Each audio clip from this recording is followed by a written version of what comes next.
प्रिय भक्तजनों, आपका स्वागत है। आज हम सुनेंगे उस पवित्र दिन की कथा जिस दिन स्वयं भगवान विष्णु योग निद्रा से जागते हैं, जिस दिन से आरंभ होते हैं सारे शुभ कार्य, विवाह, यज्ञ और मंगलारंभ। ये दिन है देवउठनी एकादशी।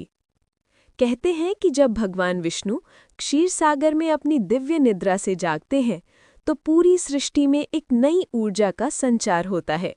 पेड़ों में जीवन लौट आता है, हवाओं में शांति उतरती है और हर जीव में भक्ति का भाव जाग उठता है। लेकिन इस एकादशी के पीछे छिपे हैं ऐसे रहस्य जिनके बारे में बहुत कम लोग जानते हैं। आज हम उन्हीं रहस्यों की परतें खोलेंगे, धर्म, विज्ञान और इतिहास के तीनों के दृष्टिकोण से।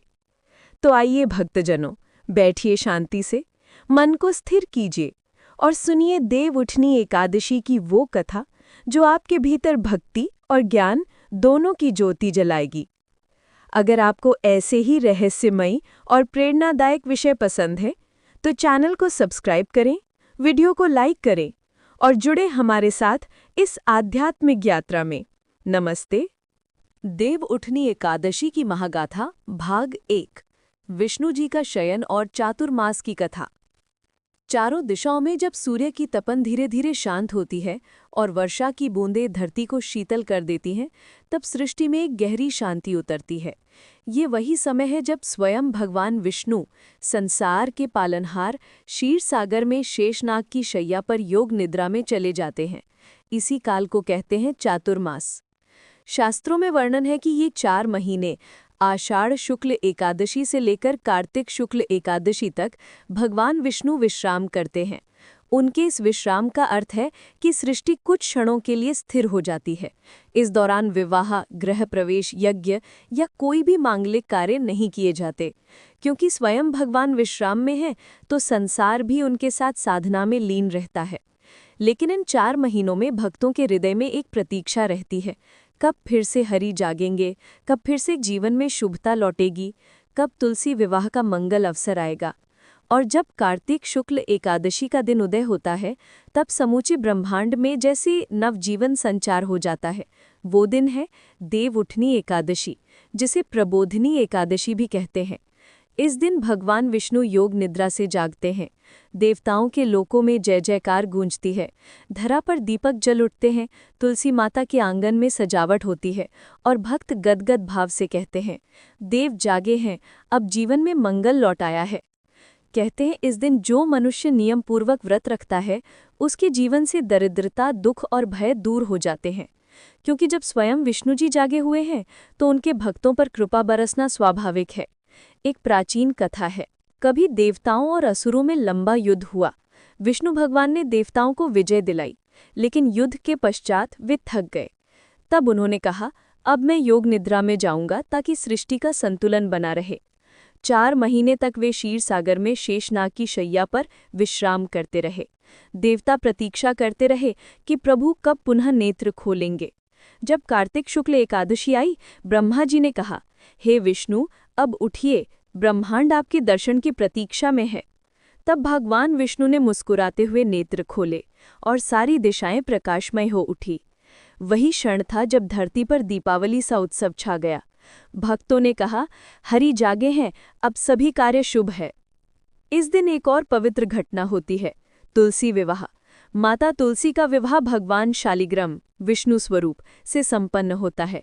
कहते हैं जो ये विवाह करता है या इसमें सम्मिलित होता है, उसे वही फल प्राप्त होता है जो कन्यादान करने से होता है।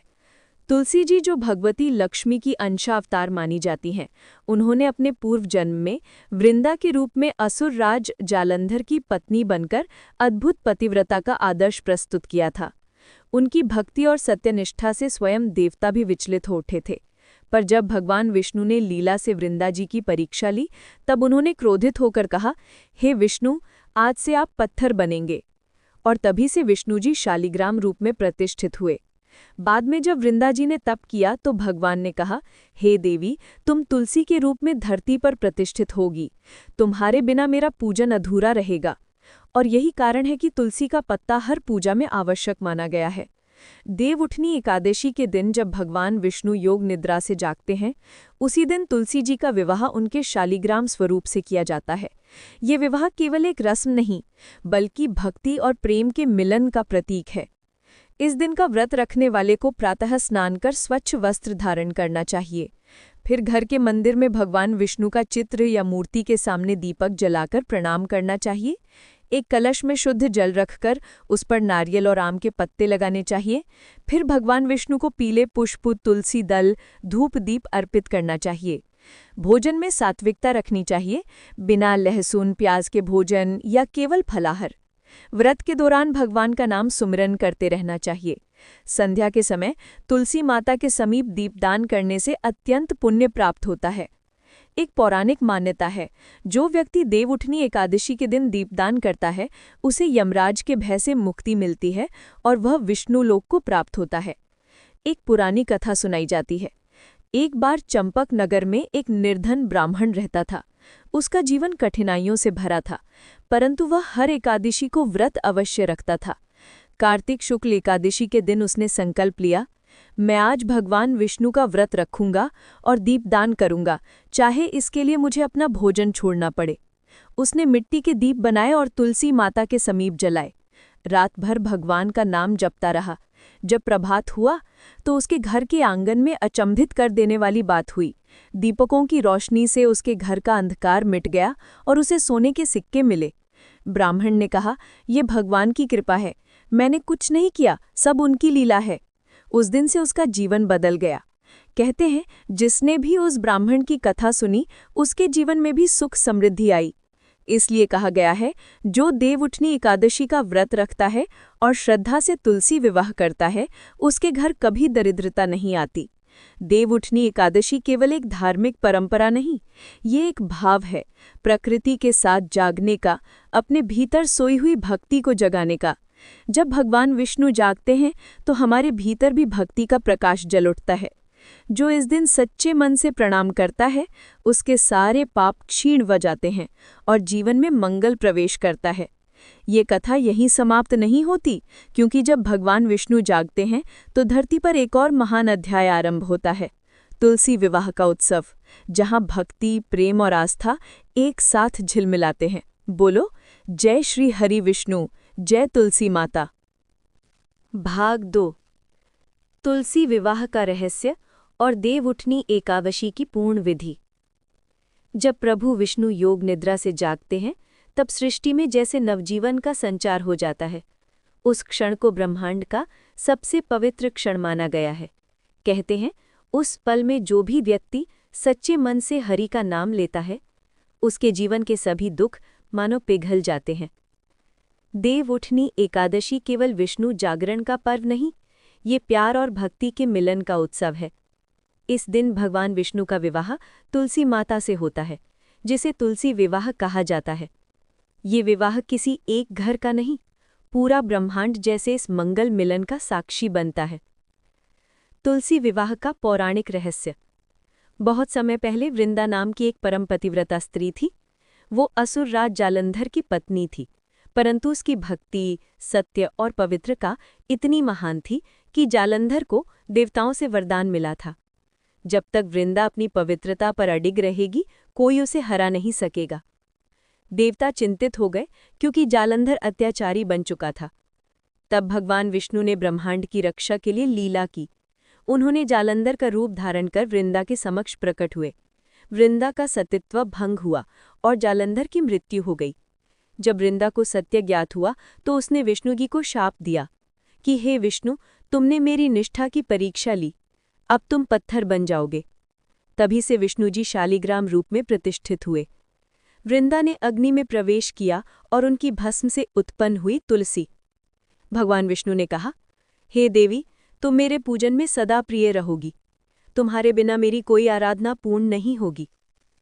इसलिए कहा जाता है कि तुलसी दल मात्रेण जलस्य चुलुकेन वा विक्रीणते जगत्कृत्स्ना गोविंद प्रीतिये नरः।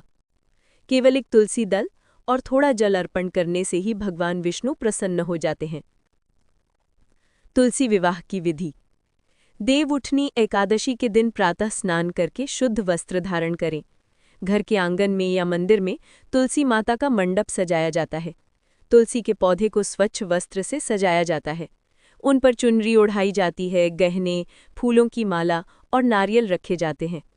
फिर एक लकड़ी की चौकी पर शालिग्राम भगवान या विष्णु जी का चित्र स्थापित किया जाता है। उनके पास तुलसी माता को रखकर विवाह की तैयारी की जाती है। विवाह विधि: सबसे पहले भगवान गणेश की पूजा की जाती है। फिर विष्णु जी और तुलसी माता का आह्वान किया जाता है। सिंदूर, हल्दी, चावल और फूल अर्पित किए जाते हैं। मंगल गीत गाए जाते हैं। जय जय तुलसी माता, जय जय श्री हरि। फिर तुलसी माता और शालिग्राम भगवान के बीच पवित्र धागा बांधा जाता है, जो विवाह बंधन का प्रतीक है। इस दौरान पंडित कहते हैं, अब से तुलसी माता लक्ष्मी जी के समान पूजनीय है। जिन घरों में तुलसी विवाह होता है वहां कभी दरिद्रता नहीं रहती। विवाह के बाद प्रसाद वितरण किया जाता है: गुड़, चना और पवित्र तुलसी पत्र। ये पूरा आयोजन केवल एक परंपरा नहीं, बल्कि उस दिव्य प्रेम की स्मृति है जो भक्ति और श्रद्धा के मिलन से उत्पन्न होता है। देवउठनी व्रत की महत्ता: इस दिन व्रत रखने का विशेष महत्व है। कहते हैं, जो व्यक्ति देवउठनी एकादशी के दिन पूर्ण श्रद्धा से उपवास रखता है, उसके पाप क्षीण होते हैं और उसे वैकुंठ धाम की प्राप्ति होती है। सुबह स्नान के पश्चात भगवान विष्णु का ध्यान करें, ओम नमो नारायणाय, और दिन भर हरि नाम का जाप करते रहें। रात्रि में दीपक जलाकर तुलसी माता के समीप रखना चाहिए। ये दीपक केवल एक रोशनी नहीं, बल्कि ये संकेत है कि अब अंधकार मिट चुका है, हरि ने नेत्र खोल लिए हैं। व्रत का नियम है कि एकादशी के दिन अन्न नहीं ग्रहण किया जाता। फलों, दूध और तुलसी जल का सेवन किया जा सकता है। दूसरे दिन द्वादशी पर व्रत का पारण किया जाता है, अर्थात भगवान को भोग लगाकर फिर भोजन ग्रहण किया जाता है। आध्यात्मिक दृष्टि से अर्थ: देवउठनी एकादशी केवल धार्मिक नहीं, ये एक आध्यात्मिक यात्रा है। 4 महीनों तक भगवान विष्णु का सोना वास्तव में हमारे भीतर सोई हुई चेतना का प्रतीक है। जब हम ये एकादशी मनाते हैं तो हम अपने भीतर की भक्ति को भी जगाते हैं। हम अपने जीवन के अंधकार से प्रकाश की ओर बढ़ते हैं। भक्ति केवल मंदिरों में नहीं होती, वो होती है जब कोई व्यक्ति सत्य बोलता है, किसी की मदद करता है या अपने भीतर के लोभ और क्रोध को जीतता है। इसीलिए कहा गया है, भक्ति वही सच्ची है जो भीतर के अहंकार को मिटा दे।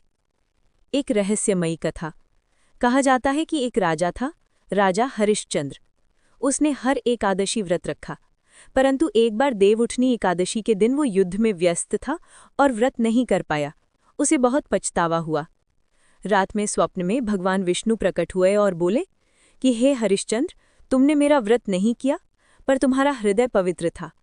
सच्ची भक्ति कर्म से नहीं, भावना से होती है। राजा की आंखों से आंसू बहने लगे। तब भगवान बोले, अब से तुम हर देवउठनी एकादशी पर दीपदान करना, इससे तुम्हारे वंश में सदैव समृद्धि बनी रहेगी। कहते हैं, उस दिन से हरिश्चंद्र का जीवन बदल गया। उसके राज्य में अन्न, धन और शांति लौट आई। देवउठनी एकादशी का यही संदेश है: भक्ति का दीपक जलाओ, मन की नकारात्मकता को छोड़ो और प्रेम से जीवन को सजाओ। क्योंकि जब हरि जागते हैं तो सृष्टि में नहीं, हमारे भीतर का अंधकार भी मिट जाता है। अब अगले भाग में हम जानेंगे देवउठनी एकादशी के गूढ़ रहस्य, इस दिन के अद्भुत वैज्ञानिक और आध्यात्मिक प्रभाव, और क्यों कहा जाता है कि इस दिन किया गया हर कर्म 1000 गुना फल देता है। बोलो हरि विष्णु भगवान की जय, तुलसी माता की जय। भाग 3: देवउठनी एकादशी के रहस्य, वैज्ञानिक दृष्टि और दुर्लभ कथाएं। जब भगवान विष्णु योग निद्रा से जागते हैं तो केवल ब्रह्मांड ही नहीं, हमारे भीतर की ऊर्जा और चेतना भी सक्रिय हो जाती है। देवउठनी एकादशी के दिन की ऊर्जा को वैज्ञानिक दृष्टि से देखें तो ये धार्मिक परंपरा और प्राकृतिक तंत्र का अद्भुत मिश्रण है। रहस्य और वैज्ञानिक दृष्टि। सौर और चंद्र की स्थिति। देवउठनी एकादशी कार्तिक शुक्ल एकादशी को आती है, जब सूर्य और चंद्रमा की स्थिति विशेष रूप से शुभ होती है। ये वो समय है जब सौर ऊर्जा और चंद्र ऊर्जा का संतुलन पूरे वर्ष में अपने चरम पर होता है। इस दिन व्रत करने से शरीर में 5 महाभूतों यानी पृथ्वी, जल, अग्नि, वायु, आकाश का संतुलन बना रहता है। मानव जैविक घड़ी पर प्रभाव। 4 महीने के चातुर्मास के बाद देवउठनी एकादशी शरीर और मन के लिए नए सिरे से ऊर्जा का स्रोत है। व्रत और साधना से मेटाबॉलिज्म में सुधार होता है, मानसिक शांति आती है और तनाव घटता है। धार्मिक और आध्यात्मिक दृष्टि। इस दिन तुलसी विवाह के माध्यम से हम प्रकृति और परमात्मा के बीच के संबंध को अनुभव करते हैं। तुलसी का पौधा हृदय चक्र के पास रखने से सकारात्मक ऊर्जा का संचार होता है। शास्त्र कहते हैं, तुलसी दलस्य पूजनम कर्तव्यम, यस्य कर्ता सदा विजयी भवति। जिसका नियमित तुलसी पूजन करता है वो जीवन में हमेशा विजयी होता है। दुर्लभ कथाएं। निर्धन ब्राह्मण की कथा। कहते हैं कि एक निर्धन ब्राह्मण था जिसका नाम श्रीमद्वान था। उसके पास धन नहीं था पर उसकी भक्ति अत्यंत प्रगाढ़ थी। देवउठनी एकादशी के दिन उसने केवल एक दीपक जलाया और तुलसी माता के समक्ष व्रत रखा। रात्रि में उसे स्वप्न में भगवान विष्णु प्रकट हुए और बोले, हे भक्त, तुम्हारा हृदय पवित्र है, तुम्हारी भक्ति ने तुम्हें मेरे समीप ला दिया। सुबह उठते ही उसके घर में अन्न, धन और सुख समृद्धि की वर्षा हुई। ये कथा ये सिखाती है कि सच्ची भक्ति और श्रद्धा ही सबसे बड़ा धन है। राजा हरिश्चंद्र का उदाहरण। एक बार राजा हरिश्चंद्र युद्ध में व्यस्त थे और एकादशी व्रत नहीं रख पाए, पर उनके हृदय की शुद्धता को देखकर भगवान विष्णु ने उन्हें स्वप्न में संदेश दिया कि सच्ची भक्ति कर्म से नहीं, हृदय से होती है। राजा ने उस दिन तुलसी विवाह और दीपदान किया और उसके राज्य में समृद्धि और शांति लौट आई। तुलसी के गुण। शास्त्रों में कहा गया है कि तुलसी का पौधा केवल एक औषधि नहीं बल्कि धार्मिक और आध्यात्मिक ऊर्जा का केंद्र है। देवउठनी एकादशी के दिन तुलसी का पूजन करने से घर में दरिद्रता नहीं आती, परिवार में स्वास्थ्य और सुख समृद्धि रहती है, व्यक्ति का मन शांत और संतुलित रहता है। विज्ञान और धर्म का संगम। इस दिन व्रत करने और पूजा करने के पीछे केवल आध्यात्मिक महत्व ही नहीं, वास्तव में शरीर और मन को लाभ देने वाला विज्ञान भी छिपा है। सावधानी से उपवास, पाचन तंत्र को आराम मिलता है और शरीर को डिटॉक्सिफिकेशन का अवसर मिलता है। तुलसी पूजन। तुलसी में एंटीऑक्सीडेंट और जीवाणुनाशक गुण होते हैं जो स्वास्थ्य के लिए लाभकारी हैं। दीपदान। प्रकाश और तेल की गर्मी से वातावरण शुद्ध होता है और मानसिक शांति मिलती है। भावनात्मक दृष्टि। देवउठनी एकादशी केवल नियम या परंपरा नहीं है, ये एक ऐसा दिन है जब हम अपने भीतर की आध्यात्मिक ऊर्जा को जगाते हैं। भक्ति, प्रेम और सेवा का संदेश हमें ये याद दिलाता है कि जीवन में सच्ची समृद्धि सिर्फ सांसारिक धन से नहीं बल्कि हृदय की शुद्धता और भगवान के प्रति निष्ठा से आती है। शास्त्र कहते हैं, एकादशी व्रतम सततम यह कुर्यात सदा सुखी भवति। जो व्यक्ति नियमित रूप से एकादशी व्रत रखता है वो सदा सुखी रहता है। भाइयों और बहनों, यही कारण है कि इस दिन किए गए हर कर्म का फल हजारों गुना मिलता है। व्रत, पूजन, दीपदान, तुलसी विवाह ये केवल कर्म नहीं, ये आध्यात्मिक निवेश है जो जीवन भर फल देता है। दर्शन। इस दिन तुलसी विवाह का आयोजन केवल एक पारंपरिक अनुष्ठान नहीं बल्कि ये हमें याद दिलाता है कि भक्ति, प्रेम और विश्वास जीवन की वास्तविक पूंजी है। जब हम भगवान विष्णु और तुलसी माता का पूजन करते हैं, हम अपने भीतर की नकारात्मकता को दूर करते हैं और सकारात्मक ऊर्जा का संचार करते हैं।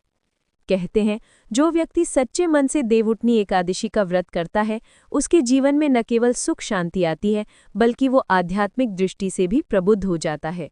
भाग 4। देवउठनी एकादशी की पूजा विधि और तुलसी विवाह का विस्तृत तरीका।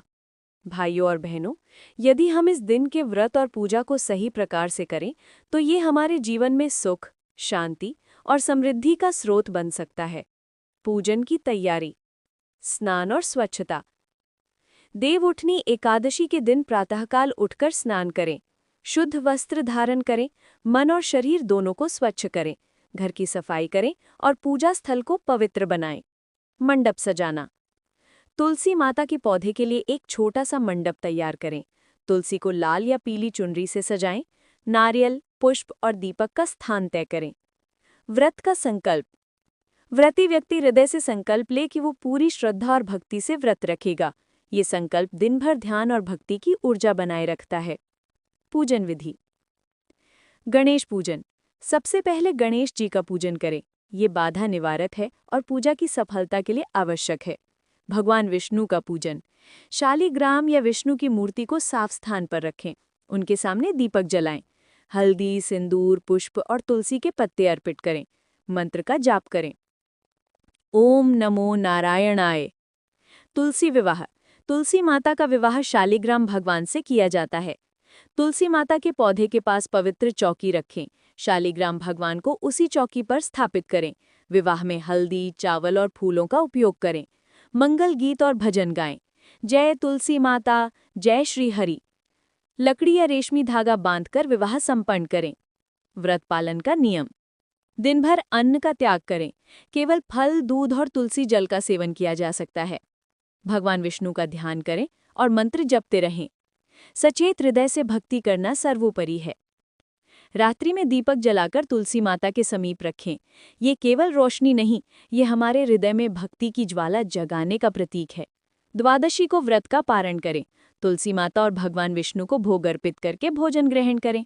भक्ति और पुण्य का महत्व। देवउठनी एकादशी पर किया गया हर कर्म 1000 गुना फल देता है। पूजन, व्रत, दीपदान, तुलसी विवाह, ये सभी कर्म न केवल सांसारिक सुख लाते हैं बल्कि आध्यात्मिक जागरण का मार्ग भी प्रशस्त करते हैं। कहते हैं कि इस दिन तुलसी का पूजन करने से घर में दरिद्रता नहीं आती, परिवार में स्वास्थ्य और सुख समृद्धि बनी रहती है, व्यक्ति का मन शांत और संतुलित रहता है। एक दुर्लभ कथा। कहते हैं कि एक गांव में भक्तिपात्रा नामक ब्राह्मण रहता था। वह अत्यंत निर्धन था, लेकिन उसकी भक्ति अद्भुत थी। देवउठनी एकादशी पर उसने अपने घर में तुलसी विवाह का आयोजन किया, केवल एक दीपक और थोड़े फूलों से। रात्रि में भगवान विष्णु स्वप्न में प्रकट हुए और बोले, भक्ति से बड़ा धन और कोई नहीं, तेरा घर अब समृद्ध होगा। सुबह होते ही ब्राह्मण के घर में अन्न, धन और सुख का आगमन हुआ। इस कथा से स्पष्ट होता है कि भक्ति की शक्ति सबसे बड़ी संपत्ति है। भाई और बहनों, देवउठनी एकादशी का व्रत केवल धार्मिक अनुष्ठान नहीं, ये हमारे भीतर की ऊर्जा और चेतना को जागृत करने का अवसर है। जब हम तुलसी माता का पूजन करते हैं, दीपक जलाते हैं और भगवान विष्णु का ध्यान करते हैं, तो हमारे मन का अंधकार दूर होता है और आत्मा में शांति उतरती है। इस दिन किया गया हर कर्म, चाहे दीपदान हो या व्रत, हमारे जीवन में सच्ची समृद्धि और शांति लाता है। कहते हैं, जो भक्त सच्चे मन से देवउठनी एकादशी का व्रत रखता है, उसका जीवन हर्ष, स्वास्थ्य और समृद्धि से भर जाता है। भाग 5। देवउठनी एकादशी का समापन और आशीर्वाद। भाइयों और बहनों, जब हम 4 महीने के चातुर्मास के बाद भगवान विष्णु के जागने की कथा सुनते हैं, तो हमें ये समझना चाहिए कि ये केवल एक परंपरा नहीं है, ये हमारे जीवन में भक्ति, श्रद्धा और सकारात्मक ऊर्जा लाने का अवसर है। देवउठनी एकादशी का दिन हमें ये सिखाता है कि भक्ति और प्रेम का प्रकाश हमेशा अंधकार को हराता है। श्रद्धा और सच्चाई से किए गए कर्म कभी व्यर्थ नहीं जाते। जीवन में सुख, शांति और समृद्धि केवल सांसारिक वस्तुओं से नहीं, बल्कि हमारे हृदय की शुद्धता और भगवान पर भरोसे से आती है। अंतिम कथाएं और संदेश। वृद्ध ऋषि की कथा। एक बार एक वृद्ध ऋषि ने पूरे गांव को बताया कि देवउठनी एकादशी केवल भगवान विष्णु का जागरण नहीं है, ये वो दिन है जब हम अपने भीतर सोई हुई भक्ति को जगाते हैं। उन्होंने कहा, जो मनुष्य इस दिन अपने हृदय से भक्ति करता है, उसका जीवन दिव्य और शांतिपूर्ण होता है। वे दुखों से मुक्त होकर सच्ची समृद्धि प्राप्त करता है।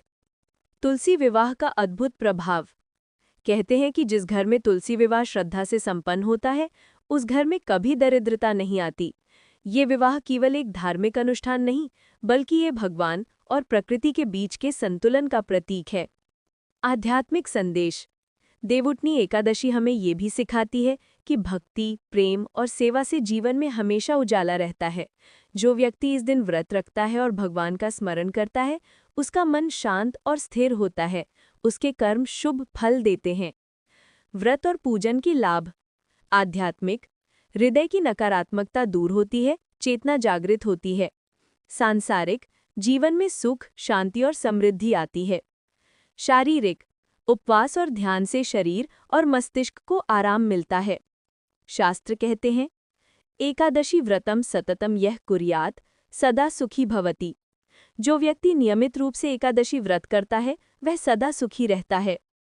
आशीर्वाद और भावनात्मक समापन। भाइयों और बहनों, देवउठनी एकादशी केवल एक दिन का पर्व नहीं है, ये हमें आत्मिक जागरण, प्रेम और श्रद्धा का मार्ग दिखाता है।